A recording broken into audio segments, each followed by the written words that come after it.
आज हम एक ऐसी किताब पर बात करने वाले हैं जो बहुत से लोगों के लिए एक उम्मीद हो सकती है और शायद कुछ लोगों के लिए थोड़ी विवादास्पद भी। हाँ बिल्कुल। किताब का नाम है the warriors handbook for alternative cancer care. इसे लिखा है रविंद्र किरताने ने और वो खुद को डॉक्टर नहीं कहते बल्कि एक रिसर्चर बताते हैं, जो कि एक जरूरी बात है। इसकी शुरुआत ही बहुत कह सकते हैं व्यक्तिगत है। लेखक ने यह किताब अपनी पोती के जन्मदिन पर पब्लिश की और इसे उन मरीजों को समर्पित किया है जिन्हें डॉक्टरों ने कह दिया है कि अब कुछ नहीं हो सकता। तो एक तरह से ये उन लोगों के लिए है जो आखिरी उम्मीद तलाश रहे हैं। हाँ, तो चलिए देखते हैं कि आखिर इस हैंडबुक में ऐसा क्या है। और शुरू करने से पहले एक बात साफ करना जरूरी है, जैसा कि लेखक खुद भी कहते हैं। हाँ, ये जरूरी है कि ये किसी भी तरह से पेशेवर मेडिकल सलाह का विकल्प नहीं है। वो इसे एक इमरजेंसी रिसोर्स की तरह देखते हैं, खासकर उन लोगों के लिए जो शायद गांव में हैं और जिनके पास इलाज के दूसरे रास्ते बंद हो चुके हैं। मतलब ये समझना जरूरी है कि हम यहाँ सिर्फ किताब में जो लिखा है वो बता रहे हैं। बिल्कुल, हम इसकी पुष्टि नहीं कर रहे, सिर्फ जानकारी दे रहे हैं। सही बात है। तो किताब का पहला अध्याय किसी दवा या डाइट के बारे में नहीं है, नहीं, बल्कि एक योद्धा की मानसिकता बनाने पर है। पहला कदम है किले की दीवारों को मजबूत करना। किताब कहती है कि मरीज को हमेशा मास्क पहनना चाहिए ताकि बाहर के इन्फेक्शन से बचा जा सके। हाँ, क्योंकि कमजोर इम्यूनिटी में निमोनिया का खतरा तो बहुत ज्यादा होता है। ये तो एक बहुत ही प्रैक्टिकल सलाह है। हाँ, ये तो हुई बाहरी सुरक्षा, लेकिन किताब का असली जोर मरीज के अंदर के माहौल पर है। अच्छा। उसे सकारात्मक, बहादुर और माफ करने वाला बनने को कहा गया है। दिलचस्प बात यह है कि ईर्ष्या और क्रोध जैसी भावनाओं से बचने की सलाह दी गई है। क्यों? इसका क्या कारण बताएं? किताब का मानना है कि ये भावनाएं शरीर में दर्द और कैंसर को बढ़ाती हैं। ये तो मन शरीर के कनेक्शन वाली बात हो गई। बिल्कुल, यही तो वैकल्पिक चिकित्सा का मूल आधार है। ये विचार कि आपकी मानसिक और भावनात्मक स्थिति आपके शारीरिक स्वास्थ्य पर सीधा असर डालती है। और ये सिर्फ मरीज तक ही नहीं है शायद। नहीं, बिल्कुल नहीं। किताब परिवार वालों को भी निर्देश देती है। कहती है कि अपनी उदासी छिपाएं, मरीज के सामने कैंसर की बात ना करें और कमरे का माहौल खुशनुमा बनाए रखें। हाँ, हंसी मजाक, संगीत और बच्चों की आवाजों से, मतलब पूरे घर को एक पॉजिटिव एनर्जी वाला किला बनाना है। सुनने में तो अच्छा लगता है, लेकिन ये परिवार वालों पर बहुत दबाव डाल सकता है। असल में ये एक बहुत बड़ी भावनात्मक चुनौती है। खैर, किताब इस पहलू पर ज्यादा बात नहीं करती। ठीक है, तो पहला कदम था योद्धा की मानसिकता, मतलब किले को अंदर बाहर से मजबूत करना। अब आते हैं कि इस किले के अंदर सैनिकों को यानी शरीर को कौन सा ईंधन देना है। और यहाँ डाइट के नियम बहुत ज्यादा सख्त है। हाँ, डाइट की शुरुआत ही एक मैजिक पोशन से होती है। नाम ही काफी नाटकीय है। और इसकी सामग्री भी वैसी ही है। गर्म पानी में हल्दी, काली मिर्च, दालचीनी, नींबू, शहद, कुचला हुआ लहसुन, अदरक का रस और गुलाबी नमक भी। हाँ, और इसके तुरंत बाद तुलसी और पुदीने की कुछ पत्तियां चबाने को कहा गया है। अगर हम इन चीजों को देखें तो इसमें एक पैटर्न दिखता है। हल्दी, अदरक, लहसुन, दालचीनी, ये सब अपने एंटी इन्फ्लेमेटरी गुणों के लिए जाने जाते हैं। मतलब शरीर की सूजन कम करने के लिए। बिल्कुल। आइडिया सिर्फ पेट भरना नहीं है, बल्कि शरीर का इलाका या कह सकते हैं टेरेन बदलना है, ताकि कैंसर वहां पनप ही ना सके। सही। और ये पैटर्न पूरे दिन की डाइट में दिखता है। नाश्ते में इडली डोसा जैसे फर्मेंटेड फूड, अंकुरित अनाज और फल, और लंच डिनर में बाजरा, दालें और खूब सारी हरी पत्तेदार सब्जियां जैसे पालक, केल, मोरिंगा। और फिर आते हैं जूस। दिन में 6 गिलास तक ताज़ा जूस। गाजर, चुकंदर, मूली और खट्टे फलों का। यहाँ भी वही टेरेन थ्योरी काम कर रही है। शरीर को पोषक तत्वों से भर दो। लेकिन कुछ चीजों को पूरी तरह से बंद करने पर भी उतना ही जोर है। एक निषिद्ध सूची भी है। हाँ, और वो सूची काफी लंबी है। सफेद चीनी, दूध और बाकी डेयरी उत्पाद, रेड मीट, मैदा से बनी बेकरी की चीजें और सभी तरह के रिफाइंड तेल, इन्हें इस लड़ाई का दुश्मन बताया गया है। लेकिन एक छूट है, घर का बना दही और छाछ ले सकते हैं। शायद उनके प्रोबायोटिक गुणों की वजह से हो सकता है। इसमें एक और कॉन्सेप्ट है जिस पर बहुत जोर है, शरीर को एल्कलाइन यानी क्षारीय रखना। अच्छा, ये एल्कलाइन वाली बात क्या है? इसके लिए दिन में 2 बार पानी में बेकिंग सोडा और नींबू का रस मिला के पीने का सुझाव है। थ्योरी ये है कि बीमारियां, खासकर कैंसर, एसिडिक यानी अम्लीय माहौल में ज्यादा पनपती हैं। तो माहौल को क्षारीय बनाने की कोशिश की जा रही है। हाँ, ताकि कैंसर सेल्स के लिए जिंदा रहना मुश्किल हो जाए। हालांकि ये वैकल्पिक स्वास्थ्य जगत में एक लोकप्रिय लेकिन वैज्ञानिक रूप से बहुत विवादित विचार है। ठीक है, तो हमने मानसिकता और आहार से डिफेंस तैयार कर लिया। अब आते हैं अटैक पर, यानी वो हथियार जिनका इस्तेमाल किताब सीधे कैंसर सेल्स पर करने को कहती है। और यहीं पर ये हैंडबुक सबसे ज्यादा विवादास्पद हो जाती है। क्यों? क्योंकि यहाँ रीपर्पस्ड दवाओं का एक बहुत कठोर प्रोटोकॉल शुरू होता है। मतलब वो दवाएं जो बनी तो किसी और बीमारी के लिए थीं, लेकिन उन्हें कैंसर के इलाज में इस्तेमाल करने की बात की जा रही है। बिल्कुल। सुबह के मैजिक पोशन के ठीक बाद मरीज को एल्बेंडाजोल लेने को कहा गया है। ये तो पेट के कीड़े मारने की दवा है। हाँ, एक जानी मानी दवा है। इसे नारियल तेल के साथ लेने की सलाह है और इसके तुरंत बाद कैनबिस यानी भांग का तेल और तारपीन के तेल की कुछ बूंदें। एक मिनट, तारपीन का तेल, ये तो वही है जो पेंट हटाने के काम आता है। हाँ वही। ये सुन के किसी को भी झटका लग सकता है। इसका क्या कारण बताया है? मतलब ये तो बहुत ही अजीब है। बिल्कुल, किताब में इसका तर्क दिया गया है। वैकल्पिक चिकित्सा में तारपीन को एक शक्तिशाली एंटी माइक्रोबियल एजेंट माना जाता है। इस प्रोटोकॉल के पीछे जो थ्योरी है वो ये मानती है कि कैंसर सेल्स किसी परजीवी या फंगस की तरह व्यवहार करते हैं। अच्छा, तो जो चीजें परजीवियों को मार सकती हैं वो शायद कैंसर सेल्स को भी निशाना बना सकती हैं। यही तर्क है।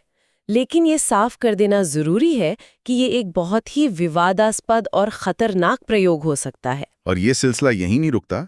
दोपहर के खाने के बाद निक्लोसेमाइड नाम की एक और दवा, जो फिर से एक परजीवी रोधी दवा है। और रात के खाने के बाद फेनबेंडाजोल। ये तो जानवरों की दवा है ना? हाँ, ये असल में जानवरों के लिए इस्तेमाल होने वाली कीड़े मारने की दवा है। तो अगर हम पैटर्न देखें तो दिन में 3 अलग-अलग एंटी पैरासिटिक दवाएं दी जा रही हैं। ये ड्रग रीपर्पसिंग का एक बहुत ही आक्रामक उदाहरण है। बिल्कुल। इसके पीछे का विचार ये है कि ये दवाएं कैंसर सेल्स के एनर्जी मेटाबॉलिज्म को रोक देती हैं, जिससे वो भूखे मर जाते हैं। और कुछ खास मामलों के लिए एक और प्रोटोकॉल है जिसमें डीएमएसओ और विटामिन सी का इस्तेमाल होता है। ये डीएमएसओ क्या चीज़ है? डीएमएसओ भी वैकल्पिक चिकित्सा में बहुत विवादास्पद है। ये असल में एक औद्योगिक सॉल्वेंट है। दावा ये है कि ये त्वचा में बहुत गहराई तक जा सकता है और अपने साथ दूसरी दवाएं भी अंदर ले जा सकता है। तो एक तरफ मानसिकता, दूसरी तरफ डाइट और तीसरी तरफ इन दवाओं का आक्रामक प्रोटोकॉल। किताब ये भी मानती है कि इस लड़ाई में मरीज को और भी मुश्किलें आती हैं। हाँ, और ये इस गाइड का एक बहुत महत्वपूर्ण हिस्सा है। ये मरीज और परिवार को हर छोटी बड़ी समस्या के लिए तैयार करने की कोशिश करती है। जैसे खून की कमी यानी कम हीमोग्लोबिन के लिए गिलोय का पानी और पालक का जूस, इम्यूनिटी यानी वाइट ब्लड सेल्स के लिए विटामिन ई, सेलेनियम और ब्रोकली, और प्लेटलेट्स बढ़ाने के लिए तो पपीते के पत्ते के रस को चैंपियन बताया गया है। ये सब तो काफी हद तक घरेलू नुस्खे हैं। बिल्कुल। और यहाँ पारंपरिक और वैकल्पिक दोनों तरीकों का मेल दिखता है। जैसे उल्टी या मतली के लिए अदरक के रस के साथ साथ ऑनडैम जैसी एलोपैथिक दवा का भी जिक्र है। और कब्ज के लिए जुलाब को अनिवार्य बताया गया है ताकि शरीर से टॉक्सिन्स बाहर निकल सके। पेट में पानी भरने मतलब असाइटीज के बारे में भी कुछ है, वो तो बहुत गंभीर होता है। हाँ, किताब उसे जानलेवा बताती है और उससे निपटने के लिए एक मल्टी स्टेप प्लान देती है। एप्सम सॉल्ट बाथ, लेसिक्स जैसी दवाएं और पानी का सेवन दिन में सिर्फ आधा लीटर तक सीमित करना। उसकी जगह नारियल पानी या छाछ पीने की सलाह है। हाँ, तो ये गाइड बहुत गहराई में जाकर हर समस्या का समाधान देने की कोशिश कर रही है। अब एक ऐसे हिस्से पर आते हैं जहां किताब का लहजा बहुत गंभीर हो जाता है। ये है फटे हुए कैंसर ट्यूमर की देखभाल। इन्हें लगभग लाइलाज और बेहद खतरनाक बताया गया है। लेकिन फिर भी संक्रमण को नियंत्रित करने के लिए एक बहुत खास सफाई की विधि दी गई है। और वो विधि बहुत सटीक है। घाव को सिर्फ NS यानी नॉर्मल सलाइन से धोने को कहा गया है, कोई एंटीसेप्टिक नहीं। और धोने के बाद उस पर एक खास लेप लगाने को कहा गया है। कैनबिस टिंचर, फेनबेंडाजोल पाउडर, तारपीन और नारियल तेल का मिश्रण। और एक बहुत जरूरी हिदायत है कि घाव पर रुई का इस्तेमाल कभी नहीं करना। हाँ, तर्क ये है कि रुई घाव से चिपक सकती है और उसे ऑक्सीजन नहीं मिलने देती। घाव को हवा मिलना बहुत जरूरी माना गया है। और जो ट्यूमर फटे नहीं हैं उनका क्या? उनके लिए DMSO और पानी का मिश्रण लगाने का सुझाव है, जिसके बाद कैनबिस और तारपीन का तेल लगाया जाता है। यहाँ DMSO फिर से कैरियर का काम कर रहा है, जो बाकी दवाओं को त्वचा के अंदर ले जाता है। हाँ, ताकि ट्यूमर सिकुड़ सके। इस पूरी गाइड में कैनाबिस ऑयल का जिक्र बार बार आता है। सही कहा, ये सिर्फ एक दवा नहीं बल्कि एक मुख्य हथियार की तरह पेश किया गया है। और इसके इस्तेमाल का तरीका भी बहुत व्यवस्थित है।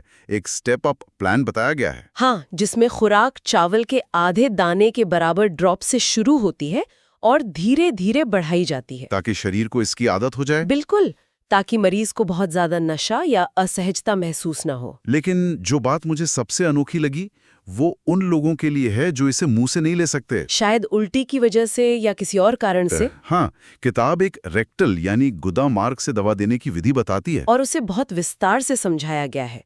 कैनाबिस तेल को नारियल तेल में मिलाकर बिना सुई वाली सिरिंज से मलाशे में इंजेक्ट किया जाता है। इसके पीछे का तर्क क्या है? तर्क बहुत दिलचस्प है।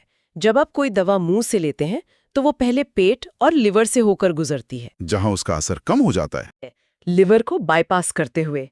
इससे दवा का असर ज्यादा होता है। और शायद एक और फायदा है। सबसे बड़ा फायदा ये है कि मरीज को वो दिमागी नशा, वो हाई भी नहीं होता जो मुंह से लेने पे हो सकता है। तो ये सिर्फ दवा देने का एक तरीका नहीं, बल्कि साइड इफेक्ट्स को मैनेज करने की एक रणनीति भी है। बिल्कुल। मरीज को दर्द से राहत तो मिलती है, पर वो दिमागी नशे से बच जाता है। तो इस पूरी पड़ताल का सार क्या निकलता है? हमने एक ऐसी हैंडबुक को देखा जो कैंसर से लड़ने के लिए हर मोर्चे पर एक साथ काम करती है। मानसिकता से लेकर एक बेहद सख्त डाइट, रीपर्पस दवाओं का एक जटिल और विवादास्पद प्रोटोकॉल, और हर छोटे बड़े लक्षण को संभालने के लिए विस्तृत निर्देश। और किताब का अंत भी इसी सोच के साथ होता है, जहां सप्लीमेंट्स की एक लंबी सूची दी गई है। लिवर के लिए मिल्क थिजल, विटामिन ई, बी, सी, करक्यूमिन, मतलब मुख्य प्रोटोकॉल के साथ साथ शरीर के हर अंग को सपोर्ट देने की कोशिश। अगर हम इन सभी हिस्सों को एक साथ रखकर देखें तो ये उन लोगों के लिए एक पूरा इकोसिस्टम बनाने की कोशिश है जिन्हें लगता है कि परंपरागत चिकित्सा ने उनका साथ छोड़ दिया है। हाँ, हर एक कदम, चाहे वो सुबह का मैजिक पोशन हो या दवाओं का टाइम टेबल, मरीज को अपनी देखभाल में एक सक्रिय भूमिका देता है। ये सिर्फ दवा लेना नहीं है, बल्कि जैसा किताब का नाम कहता है, एक योद्धा की तरह हर मोर्चे पर लड़ना है। ये मरीज को बेबसी की भावना से निकालकर नियंत्रण की भावना देता है। उन्हें लगता है कि वो सिर्फ बीमारी को झेल नहीं रहे, बल्कि उससे लड़ने के लिए हर रोज हर घंटे कुछ कर रहे हैं। शायद मनोवैज्ञानिक रूप से इसका बहुत बड़ा असर होता है। हाँ, बिल्कुल। और यही हम अपने श्रोताओं के लिए एक विचार छोड़ जाते हैं। जब विज्ञान और पारंपरिक चिकित्सा किसी को जवाब दे देती है, तो इस तरह के बेहद विस्तृत, भले ही अवैज्ञानिक और विवादास्पद वैकल्पिक प्रोटोकॉल की तरफ खिंचाव इंसान की नियंत्रण पाने और किसी भी कीमत पर उम्मीद बनाए रखने की गहरी जरूरत के बारे में क्या बताता है।